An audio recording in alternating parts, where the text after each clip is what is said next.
Hello everyone and welcome to another video and welcome to the Honda Civic RS version. Now this Honda can do this.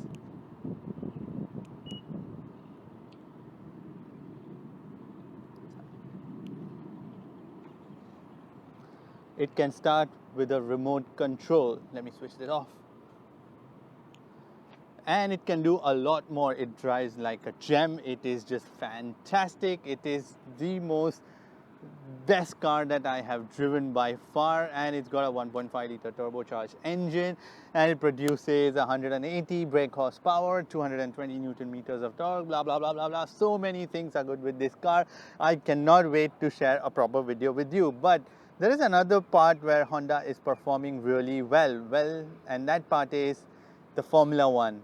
Now, you know this video is all about Formula One, so I'm going to jump straight into that, and we are going to be discussing the Formula One Hungarian GP. So if you've been following the Honda journey in the Formula One, I have discussed this before as well, they have been performing amazingly. And in the last 4 races, I mean, they have just been pretty fantastic. Now I'm going to go quickly over the race because Max started on pole, and then the whole scruff began on the first lap where Hamilton wanted to overtake Max, and then Bottas was also in the lead because he started from the second, and then Bottas wanted to go into the lead, but then Bottas and Hamilton had a bit of a fight between them, and then because of that Bottas had a front end plate which broke on his front wing, and then even Charles had hit his front wing as well, and then that is why his race was pretty much damaged after that, and then he had to go into the pits after that. While all this was happening,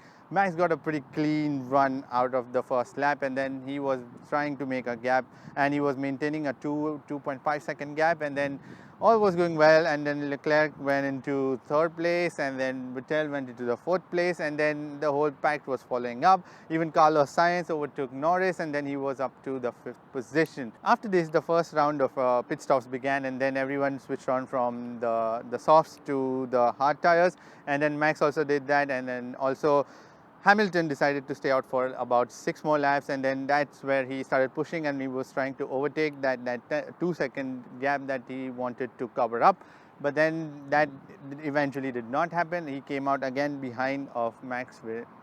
After that, the race was pretty much in the mid phase where drivers were settling down, and their tires, everyone was on the hard tires. But then Max, because he was 6 laps older with his tires, so he started to suffer by lap 35ish, and then Hamilton, because he was on the fresh tires, 6 more laps were left in his tires, he started to catch up with Max Verstappen, and then slowly he was chipping off the gap, and he was pretty much at the tail of Max by lap 37, and he tried to overtake him. He tried a lot. He once made a pass on Max Verstappen as well, but then he just ran off the track, and then he had to rejoin the track, giving Max back the position on lap 38. Now we move on to lap 39, and Hamilton apparently was suffering with the brake issues, the heating of the brake issues because of the hot air coming from Max, and also in being around in the slipstream of Max for a long time, and then he had to fall back for a while, and then again by lap 49 he was charging and was again up behind. All this while he was maintaining a gap of between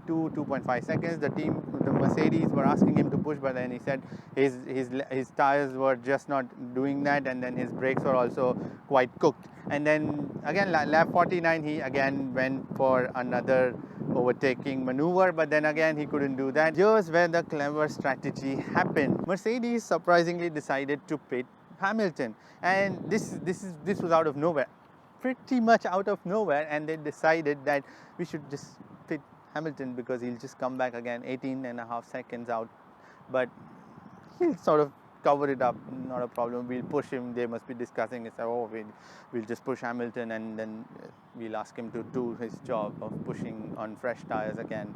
And then that's what they kept telling him on the radio, that this is the right strategy. While Hamilton was not sure about this, but he still came in. He got a fresh set of medium tires, and he was, after that pit stop, he came out about 18.5 seconds. Mercedes were asking him to push. He was trying to do that. Now by then there were about 20 laps left, and he was covering about a second a lap. He was that fast. And then now there was another problem with Max as well, and Hamilton as well, because there were too many back markers, and then to overtake all of them while also maintaining the race pace was pretty difficult, and that's where Hamilton was really catching him up to a point where he was chipping off 1.5 seconds a lap.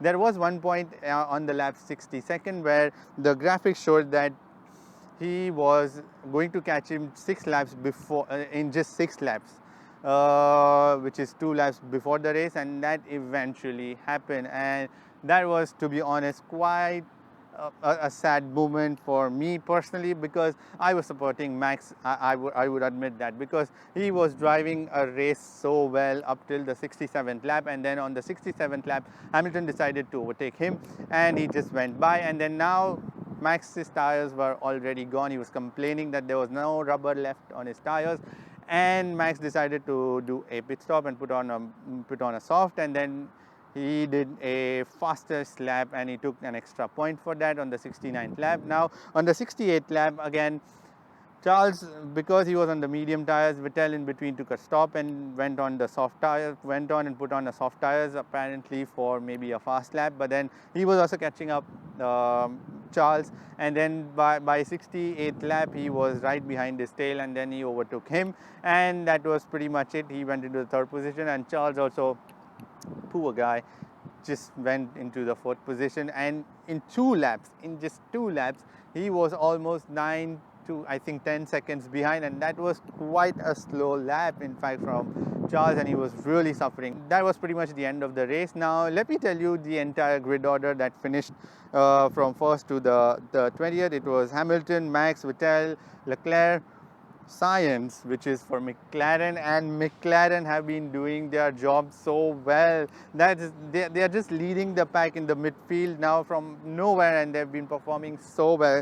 It was 6th Gasly. Now Gasly, I'm afraid you have to do something, because come on, when you have a teammate like Max who's just pushing himself so much and making the car do so much out of a normal package, and trust me, Honda wasn't fast in the straight line and Mercedes were only catching him on the straight line, but then Max and the Honda power, that was just bloody brilliant. And then to hold him up till 67th lap, that was pretty insane. And then we move on to the 7th position, which was Raikkonen. Raikkonen is performing so well after moving away from Ferrari. And it was Bottas. He did a fantastic drive after he fell back to the 20th position and all the way made it up to the 8th position. 9th was Norris, poor guy, he just lost out on strategies and the first lap chaos. Then 10th was Albon. Albon did a fantastic drive. 11th was Perez. Perez missed out by a single position to get into the top 10. Then it was Hülkenberg, then it was Magnussen and Ricciardo in the 14. Ricciardo and Magnussen had so many moments in between where they were trying to overtake each other. Ricciardo was fed up as well in between, and then he went for a dive as well. He overtook it, and then again during the pit stop they just fell back behind Magnussen again. Then it was Kvyat. There was a moment between Kvyat and Albon as well. That was fantastic racing as well.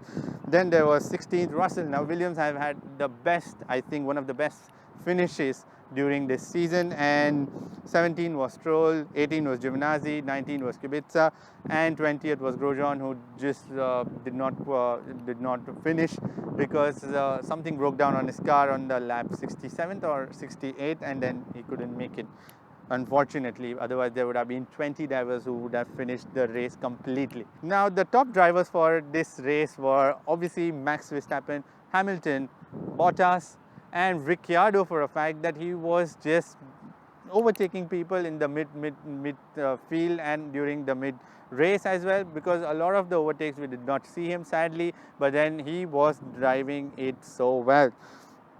Also there is Science, and yeah, I think those are the top 5 drivers that I would like to mention as the top 5 drivers of the race. And to be honest, now we are going into the summer break for a month, and then we'll be back after on the 6th of September for the Italian GP. And I hope, because things to learn for Ferrari from this is they were a minute behind by the time the race ended. A minute behind. Honda has been just coming up now, and they've been just leading it from the 4 races, but then before that Ferrari were pretty strong, but I don't know what happened. But Ferrari, you need to get your act together. Ferrari were a minute behind, and then there was another minute after that. The midfield was there, but then this is where they need to improve and really get back hard after the summer break, and then let's hope they get back in their home race, which is Italian GP. A complete detailed review on this Honda Civic RS is going to be coming very soon on this channel as well. And also, if you have any suggestions about making any videos, then feel free to drop them down in the comment section below. Give it a thumbs up if you like this video, and make sure to share and subscribe for more videos to come. And I shall see you in the next video. Bye bye.